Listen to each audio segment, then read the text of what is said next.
Praise the Lord. Help me load എന്ന YouTube ചാനലിലേക്കും Facebook പേജിലേക്കും എല്ലാവർക്കും സ്വാഗതം. ഞാൻ ബെൻസി. ആദ്യമായിട്ട് എന്റെ ഈ വീഡിയോ കാണുന്ന ആരെങ്കിലും ഉണ്ടെങ്കിൽ യൂട്യൂബിൽ ഹെൽപ്പ് മീ ലോഡ് എന്ന യൂട്യൂബ് ചാനൽ സബ്സ്ക്രൈബ് ചെയ്യാനും അതുപോലെ നമ്മുടെ ഫേസ്ബുക്ക് പേജിന്റെ പേരും ഹെൽപ്പ് മീ ലോഡ് എന്ന് തന്നെയാണ്. ആ പേജ് ലൈക്ക് ചെയ്യാനും മറക്കല്ലേ. അതുപോലെ ഈ വീഡിയോ കാണുന്ന നിങ്ങൾക്ക് ഈ വീഡിയോ ഇഷ്ടപ്പെടുന്നുവെങ്കിൽ ലൈക്ക് ചെയ്യാൻ മറക്കരുത്. നിങ്ങളുടെ അഭിപ്രായങ്ങളും നിർദ്ദേശങ്ങളും അറിയിക്കണം. നമ്മുടെ ഒരു വ്യൂവറായ സലീന റംസാൻ സലീനയ്ക്ക് ഒരു ഹായ് പറയണമെന്ന് പറഞ്ഞിട്ടുണ്ട്. സലീന, ബെൻസി ചേച്ചിയുടെ വകയൊരു ബിഗ് ഹായ്. ഇന്നത്തെ റെസിപ്പി എന്റെ അടുത്ത് പലരും ചോദിച്ചതാണ്. ചക്കക്കുരു ഇവിടെ കിട്ടിയെന്നറിഞ്ഞ സമയം തന്നെ ഈ റെസിപ്പി ചോദിച്ചിരുന്നു. ഇറച്ചിക്കറി വെക്കുന്ന അതേ ടേസ്റ്റിൽ നമുക്ക് ചക്കക്കുരു എങ്ങനെ വെക്കാമെന്നാണ് ഇന്നത്തെ വീഡിയോ. വളരെ നല്ല ടേസ്റ്റിയാണ്. കുഞ്ഞിലെ ധാരാളം കഴിച്ചിട്ടുള്ള ഒരു കറിയായിരുന്നു. അപ്പൊ അതിനുവേണ്ടി ഞാൻ ഇവിടെ ഒരു 1/2 കിലോ ചക്കക്കുരുവാണ് ക്ലീൻ ചെയ്ത് വെച്ചിരിക്കുന്നത്. അതായത് ക്ലീൻ ചെയ്ത ശേഷം 1/2 കിലോ. നിങ്ങൾക്കൊരു അളവ് മനസ്സിലാക്കാൻ വേണ്ടി പറഞ്ഞതാ. ഞാൻ നേരത്തെ ഒരു ചക്കക്കുരു കറി ഇട്ടിരുന്നു, അതിലും പറഞ്ഞിരുന്നു ഞാൻ ഇതിന്റെ മുകൾ ഭാഗത്തെ ഫുൾ റെഡ് കളഞ്ഞിട്ടില്ല. നിങ്ങൾക്ക് കളഞ്ഞു വേണേലെടുക്കാം, എങ്ങനെ വേണേലും ചെയ്യാമേ. ചക്കക്കുരു കട്ട് ചെയ്തിരിക്കുന്നത് ഒരു ചക്കക്കുരു 4 പീസായിട്ട്. അപ്പൊ അറിയാൻ വയ്യാത്തവരുണ്ടെങ്കിൽ കാണിക്കാം. ഇതിപ്പോ ഒരു ചക്കക്കുരു ആണെങ്കിൽ ഇതിനെ നെടുകെ കീറിയിട്ട് അതിനെ നടുക്കൂടെ ഒന്നുകൂടെ 2 പീസാക്കുക. ഒത്തിരി വലുതാണെങ്കിൽ 4 അല്ല 6 ആക്കാം. എന്റെ കയ്യിലെല്ലാം മീഡിയം ചക്കക്കുരു ആയിരുന്നു, അപ്പോ ഒരെണ്ണം ഞാൻ 4 പീസാക്കിയേക്കുന്നത്. ചക്കക്കുരു ചിരണ്ടി പീസാക്കിയ ശേഷം നന്നായിട്ട് വെള്ളത്തിൽ 3-4 പ്രാവശ്യം കഴുകി വാരി എടുക്കണം. പിന്നെ എടുത്തിരിക്കുന്നത് ഒരു മീഡിയം സൈസ് 3 സവാള എടുത്തിട്ടുണ്ട്. കൊച്ചുള്ളി ഉണ്ടെങ്കിൽ കുറെ കൂടി ടേസ്റ്റ് കിട്ടും. എന്റെ കൊച്ചുള്ളി ഇല്ല. പിന്നെ എടുത്തിരിക്കുന്ന ഇൻഗ്രീഡിയൻസ് ഒരു കുഞ്ഞു കഷ്ണം 1 ടീസ്പൂൺ ഇഞ്ചി, ഒരു 4-5 വെളുത്തുള്ളി, കുഞ്ഞു വെളുത്തുള്ളി നീളത്തിൽ അരിഞ്ഞു വെച്ചിട്ടുണ്ട്. പിന്നെ ആവശ്യത്തിനുള്ള കറിവേപ്പില.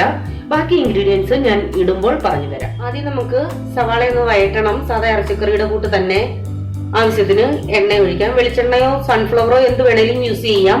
എണ്ണ ചൂടായി അതിലേക്ക് വെളുത്തുള്ളിയും ഇഞ്ചിയും കൂടി ഇട്ട് കൊടുക്കാം. വെളുത്തുള്ളി ഇഞ്ചി ഒത്തിരി ആവല്ലേ. ലേശം കറിവേപ്പില കൂടി ഇടാം. ഒന്ന് മൂത്തു. ഇനി ഇതിലേക്ക് നമുക്ക് സവാള ഒന്ന് ഇട്ട് കൊടുക്കാം. വഴലാനായിട്ട് ലേശം ഉപ്പിട്ട് കൊടുക്കാം. അപ്പൊ ഇത് നന്നായിട്ടൊന്ന് വഴലാട്ടെ. സവാളി ഏകദേശം 3/4 വഴണ്ടിട്ടുണ്ട്. ഇനി ഞാൻ ഇതിലേക്ക് കുറച്ച് തേങ്ങാക്കൊത്ത് ചേർക്കുക. ഇത് ഇഷ്ടമല്ലാത്തവർ ചേർക്കണ്ട, ഇഷ്ടമുള്ളവർ ചേർത്താൽ മതി. പിന്നെ നമ്മൾ ഇറച്ചിക്കറി വെക്കുന്നവർക്ക് നല്ലോണം അങ്ങ് വഴറ്റേണ്ട ആവശ്യവുമില്ല. നിങ്ങൾക്ക് വേണമെങ്കിൽ ആ ചക്കക്കുരുവിന്റെ കൂടെ പച്ചക്ക് വേണമെങ്കിലും തേങ്ങാക്കൊത്തിടാം. അതല്ല നിങ്ങൾക്ക് നന്നായി വഴറ്റണമെന്നുണ്ടെങ്കിൽ നന്നായി വഴറ്റിക്കും. നീ ഇതിൽ കിടന്നിത് അല്പം ഒന്ന് വഴലട്ടെ.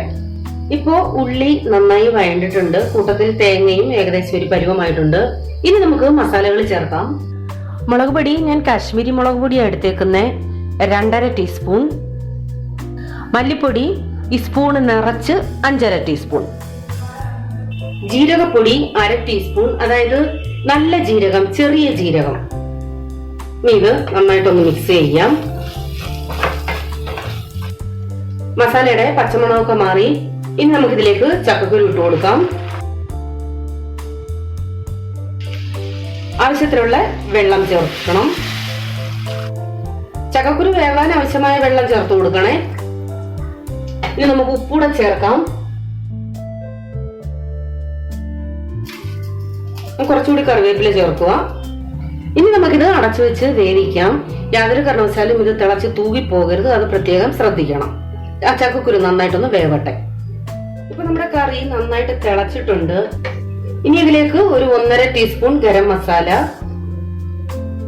നമ്മുടെ വീട്ടിൽ തന്നെ വറുത്തു പൊടിച്ച ഗരം മസാല. ഇതിന്റെ റെസിപ്പി ഞാൻ നേരത്തെ ഇട്ടിട്ടുണ്ട്. ലാസ്റ്റിൽ നമുക്ക് മണം കുറവായിട്ട് തോന്നുന്നു എങ്കിൽ കുറച്ചുകൂടി ചേർത്ത് കൊടുക്കാം. ഇപ്പൊ ഇത്ര 1.5 ടീസ്പൂൺ. കഷ്ണങ്ങൾ ഇതുവരെ വെന്തിട്ടില്ല, നന്നായിട്ട് വേവട്ടെ. കഷ്ണങ്ങള് നന്നായിട്ട് വെന്തിട്ടുണ്ട്, നന്നായിട്ട് വേവണേ. ഇനി നമ്മുടെ കറിക്ക് ലേശം കൊഴുപ്പ് കിട്ടാനായിട്ട് ഞാൻ ചെയ്യുന്നത്, നമ്മുടെ കടലക്കറി കണ്ടവർക്ക് ഓർമ്മ കാണും. ഇതിൽ നിന്ന് ഞാൻ കുറച്ച് ചക്കക്കുരു എടുത്ത് മാറ്റിയിട്ട് ഈ തവി കൊണ്ട് തന്നെ ഉടച്ച് ചേർക്കുവാണേ.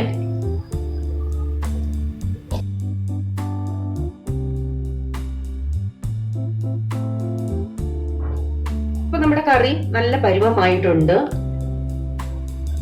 ലേശം ചാറ് കൂട്ടിയിട്ട് ഓഫ് ചെയ്യണം. ഇത് ഇരുന്ന് കുറുകും. പിന്നെ ഇപ്പോ ഈ ചക്കക്കുരു ഒക്കെ ഇങ്ങനെ വെളുത്ത് തോന്നും, പക്ഷെ കുറച്ച് സമയം കഴിയും അതില് മസാലകളൊക്കെ പിടിക്കാൻ, എരിയൊക്കെ പിടിച്ച് മുളകൊക്കെ പിടിച്ച് അതിന്റെ കളറ് മാറും. ചക്കക്കുരുവിന്റെ വേവ് ഞാൻ പറയുന്നില്ല, അത് ഓരോ ചക്കക്കുരും വ്യത്യാസമാണ്. ഒന്ന് തിളച്ചു കഴിഞ്ഞിട്ട് ഒരു 1/4 പരുവം കഴിയുമ്പോൾ ഒന്ന് ഉടച്ചു നോക്കണം. അതല്ലെന്നുണ്ടെങ്കിൽ ഒരു കഷ്ണം എടുത്ത് കഴിച്ചു നോക്കണം വെന്തോ ഇല്ലയോ എന്ന്. അങ്ങനെ നമുക്ക് പരുവം മനസ്സിലാവുന്നേ. എന്നിട്ട് ഇതിന്റെ ചാറ് നിങ്ങൾക്ക് എത്രയും വേണോ അതനുസരിച്ച് ഇടാം. ഒത്തിരി അങ്ങ് വെള്ളമാക്കണ്ട. ഇതാണ് പരുവം. ഇതിന് ഇരുന്നങ്ങ് കുറുകും. ഇനി നമുക്ക് കടു താളിക്കണം. കടു താളിക്കാൻ സാധാ കടു താളിക്കുന്ന സെയിം പ്രോസസ്സിങ്. വെളിച്ചെണ്ണ ഉണ്ടെങ്കിൽ വെളിച്ചെണ്ണ ഒഴിക്കാം. അതിനുശേഷം കടുക്, ഉള്ളി ഉണ്ടെങ്കിൽ കൊച്ചുള്ളി തന്നെ യൂസ് ചെയ്യുക. ഇല്ലെന്നുണ്ടെങ്കിൽ സവാള ഉള്ളി യൂസ് ചെയ്യാം. ഉള്ളി, പിന്നെ കറിവേപ്പില, ഗരം മസാല കുറച്ചുകൂടി ചേർക്കണം.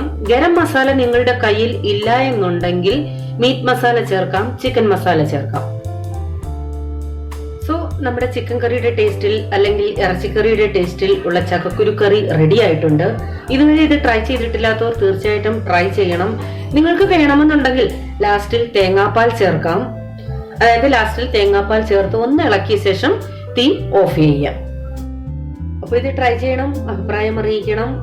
ഈ വീഡിയോ ഇഷ്ടമായെങ്കിൽ ദയവായി ലൈക്ക് ചെയ്യാൻ മറക്കല്ലേ. അപ്പൊ വീണ്ടും പുതിയ വീഡിയോയുമായി വരാം. Till then bye. God bless you.